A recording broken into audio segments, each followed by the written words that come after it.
epistle that that we read from Paul, he talks about this enmity with God. And one of the interesting things too is that Paul talks about the law as being sort of like the reason or the excuse for that we're at this sort of enmity with God, and then talks about the Spirit in contrast to it. And one of the things he's trying to get at there is this idea, well, one, that simply just rules aren't enough and external changes aren't enough. You have to actually change and transform your heart. And also that the law or the rules, right, of God's commandments sort of convict us and point out and show to us where we're wrong. And the whole point of the commandments is this idea of enmity. I think a good way to think about it is thinking about not being properly aligned or being in some sort of conflict, right? When things aren't sort of in harmony. And that's why, like, he talks about this peace, Paul does in his epistle, and this word peace comes up over and over again. And sometimes the word peace in our minds can simply just indicate sort of like a lack of conflict or a lack of violence, right? But it does mean more than that. And so sometimes it's better to use the word harmony there, right? Like things are put into harmony, which gives sort of a more active and positive aspect to what we're talking about here with this idea of peace that gets sent to us, which is that there is peace and not conflict because things are in right relationship. They're in some sort of right order together. They're properly aligned, right? You're not at cross purposes, right, that are pushing against each other. And so when we think about what this enmity with God means compared to sort of the peace and harmony that we're supposed to have, Paul turns our attention to the very person of Christ and to the incarnation. He talks about how Jesus himself brings both of these things together, the divine and the human, and puts them in sort of right alignment and right relationship. And that right relationship gives a sense of peace or tranquility or harmony, right? And one of the things about the differences between sort of, say, conflict and peace is that in conflict, everything's difficult and hard. And with peace, there's an ease to it. There's something sort of natural about everything that's happening, right? And so this, we see in the life of Jesus, he puts those into right harmony. And then we're given this as a model of imitation for us of how we should put ourselves in harmony, right? In right relationship with God.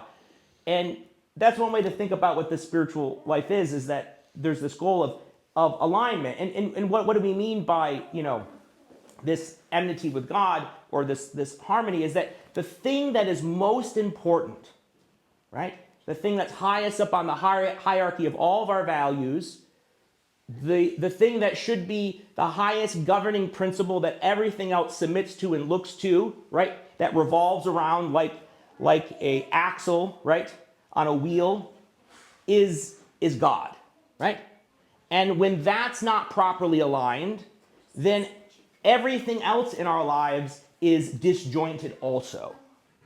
And so this can then help us understand the parable a little bit better that Jesus gives us, which is actually quite a simple parable compared to the parables that Jesus gives. This is pretty straightforward what he's talking about, right? And one of the things that we're reminded of is how temporary life is and how because of the reality of death that we should put things into their proper priority.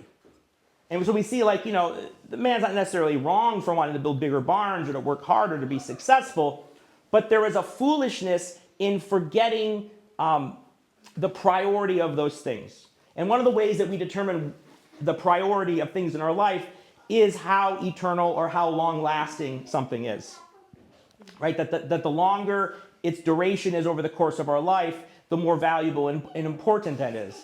And I actually think this is actually a pretty helpful way to think about what we mean by virtues and vices or sins, right? Or things that are immoral.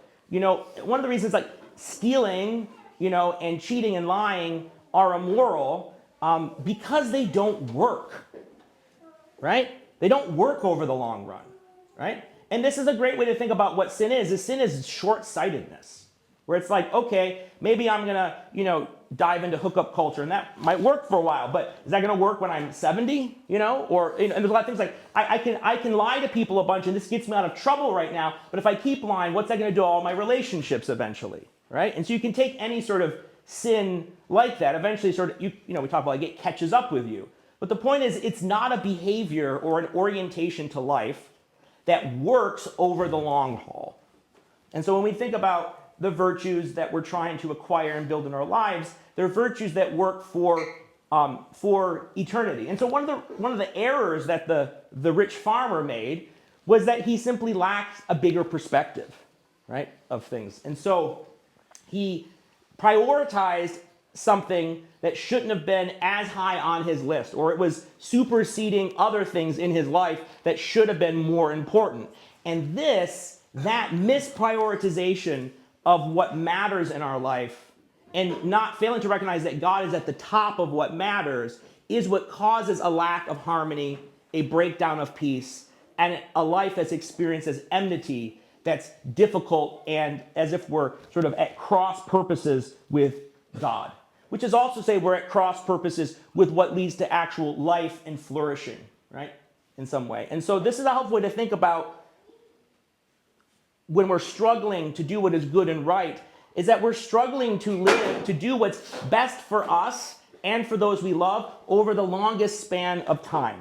And it's easy to miss that focus. And so when we come here to church, to liturgy, it's, in many ways, it's a way to sort of remind ourselves and to reinforce what we know to be most valuable and true, an attempt to sort of recalibrate ourselves. Sometimes like you drive an old car, like the steering wheel is like crooked. If like a good car that's well aligned, you can let go of the steering wheel and just kind of go straight, on its own. And some cars that you've been in, you let go of the steering wheel and just like off the road like in seconds.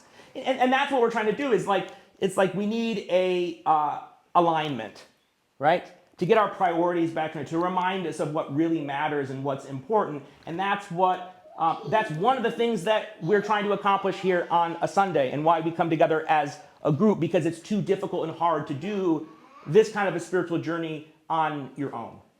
And so we're given this great reminder of, yes, the shortness of our life and death and the shortness of life is a great sadness and tragedy, but it also raises the stakes of life and makes things matter. It's hard to imagine things being meaningful for us if there wasn't something on the line, right?